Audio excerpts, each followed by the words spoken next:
2 மாசத்துக்கு முன்னாடி காஞ்சு போன குளத்தை பார்த்து ரொம்ப கஷ்டமா இருந்துச்சு. எனக்கு ஒரு பாட்டில்ல தேவதை கிடைச்சாங்க. அவங்கள நான் விடுதலை பண்ணும்போது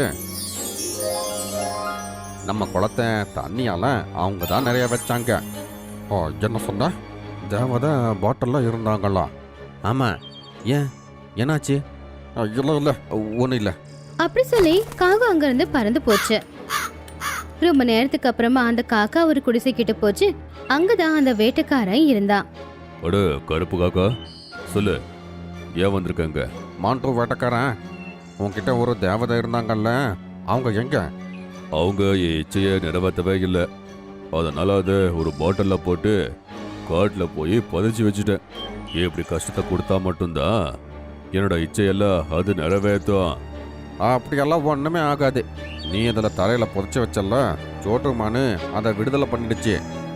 ஓ, என்ன சொல்ற நீ? ஆமாம், அந்த தேவதையை அதை விடுதலை பண்ணிடுச்சு. அந்த தேவதையால் காஞ்சு போன குளம் தண்ணியால் நிறைஞ்சிருச்சு. காட்டு விலங்குங்க ரொம்ப சந்தோஷமா இருக்காங்க. என்ன, அந்த மான் தேவதையை விடுதலை பண்ணிடுச்சா? சோட்டு, நான் வந்துகிட்டே இருக்கேன்.